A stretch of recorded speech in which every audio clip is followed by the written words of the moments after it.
Yes, I was really glad that she'd convinced me to go, and I was really resistant to going. But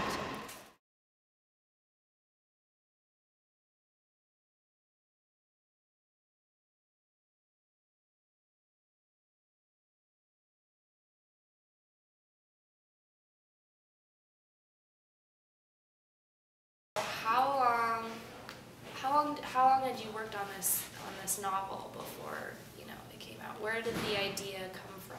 it took me about 4 years. When I thought of the idea, I thought, oh, I have a great idea, and it should only take a few months to put this together. And then it took 4 years. So if I'd realized how long it was going to take, I might not have started on it. But where the idea came from is when my wife and I had been going out for a while and but weren't married yet. I wrote her a Choose Your Own Adventure book where in the beginning she finds this odd thing and she has to decide what it is. And what she decides it is determines what it is and determines the path of the plot from there. And so there are all of these choices and you get all of these possible different paths, and then they all go to the same ending. The only ending that was in the book was that she married me. And she did, so that worked out really well. Yeah. And then why did you choose to let the reader create their own story instead of you doing that for them? I mean, you kind of did, but you also leave it very much open to the individual. Well, you mentioned that that the stories are kind of short and that they sometimes end too soon. I didn't think that I would have been able to write a novel. This way I wrote a whole set of short stories, and they all fit together, but I have enough attention span to write a short story, and I'm not sure that I have enough attention span or organization to write a novel. And also, in a set of short stories, if one or two fails and somebody just doesn't like a few of them, that works okay. You just don't have as much the reader doesn't have as much invested in it. Where with a novel, if you reach a point in a novel and you think, yeah, I don't like this character and I don't like the whole way that it's going here, well, it kind of can ruin the whole book for you. In this case, if a short story gets ruined, well, you can just discard it and you have other short stories. So it isn't as much of a risk, and it isn't as much, it takes more skill to write a novel, I think. So.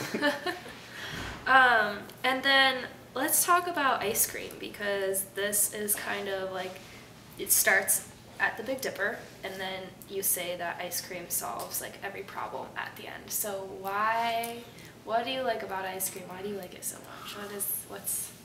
What I'm really attached to is place. All of the places that I've been to, I always like the place better than anything else about it. So I lived in Helena in '89 for a winter, and I remember places there, and I don't actually remember people there at all. So, so the story was kind of about the place, and ice cream was kind of just the hook for the story. Okay. So, mostly as a philosophical basis for the book, that I really like place, and that I really want other people to like place and to care about where they live and what it's like around where they live is really important to me. Well, I think that North Reserve is a travesty, really, and I think that if people form better bonds to places, then we'll have fewer places that are made out of concrete and parking lots and box stores. Why do you like puzzles? Puzzles are what I like a lot. I like that there's an answer, which I think makes puzzles superior to real life, where there frequently isn't an answer, and that it matters whether you get there, which is something that I really like about school that I don't like about the real world as much. That I've worked a number of places where coming up with the right answer didn't really matter. And in school it matters, so I really like being back in school. But I have to graduate eventually, which is kind of a problem. I know a lot of people who are looking forward to graduating, but I spent a lot of time in the real world and I haven't liked it nearly as much. So I like this section because I think it's kind of, Well, I think it's clever in a relatively short space. I hope that you guys think that it's clever too.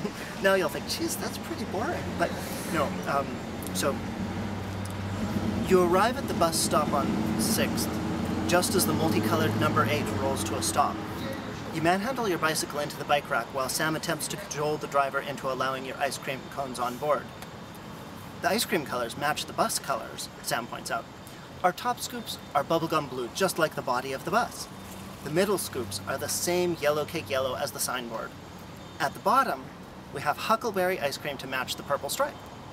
The driver laughs in a friendly way and replies, I see that the ice cream matches the outside of the bus. The colors inside the bus are different. The ice cream belongs where the ice cream matches outside of the bus. You'll have to walk.